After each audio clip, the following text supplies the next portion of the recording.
Comment faire de vos échecs des cadeaux? Nous devrions changer le mot échec. Il est tellement imprégné d'émotions négatives, de regrets, d'amertume, de culpabilité. Que s'est-il passé pour qu'on en arrive à une telle peur de l'échec? L'enfant est tombé des centaines de fois avant de réussir à marcher. Personne n'a prononcé le mot d'échec tandis qu'il tombait. Personne ne lui a dit d'arrêter ainsi d'essayer et d'essayer encore. Chaque échec l'a rapproché sans relâche de son but ultime, marcher sans tomber. Que s'est-il passé ensuite pour que le jeune enfant devienne un adulte qui vit mal l'échec, qui a peur de l'échec? La notation en classe? Le jugement des adultes?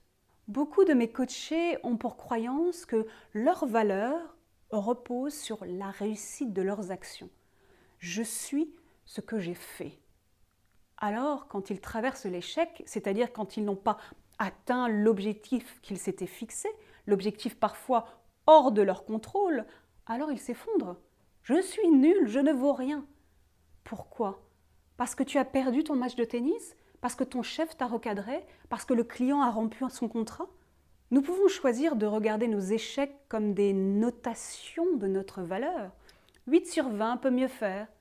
Ou nous pouvons choisir de les regarder comme des expériences d'apprentissage. Je vous invite à remplacer le mot échec par étape d'apprentissage et voir comment ces étapes nous ont menés, si nous n'avons pas abandonné en chemin, à de belles victoires. Edison a fait 10 000 essais avant de créer l'ampoule. Walt Disney a été renvoyé pour manque de créativité.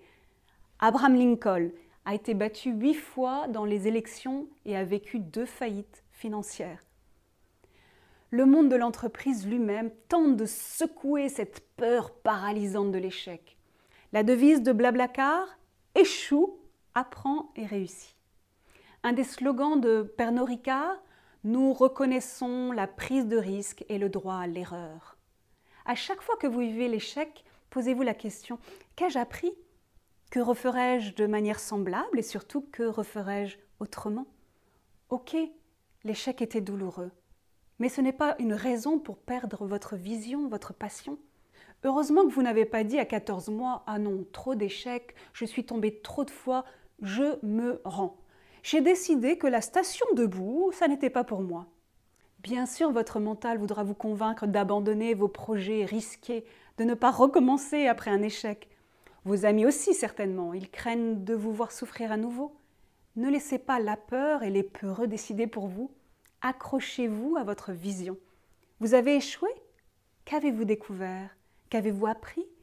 Où voulez-vous aller maintenant? Le mental croit que si cela s'est mal passé une fois, cela va mal se passer une seconde fois. Il croit que les murs sont toujours au même endroit.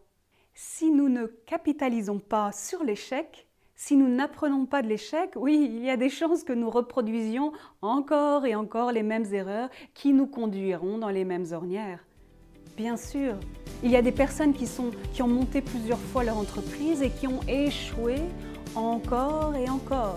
Devraient-ils arrêter de croire qu'ils sont capables de monter une entreprise? Non.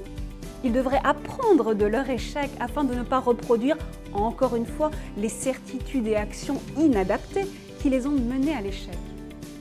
Mandela disait « Moi, je n'échoue pas, soit je réussis, soit j'apprends. » Ne me jugez pas sur mes succès, jugez-moi sur le nombre de fois où je suis tombée et où je me suis relevée à nouveau.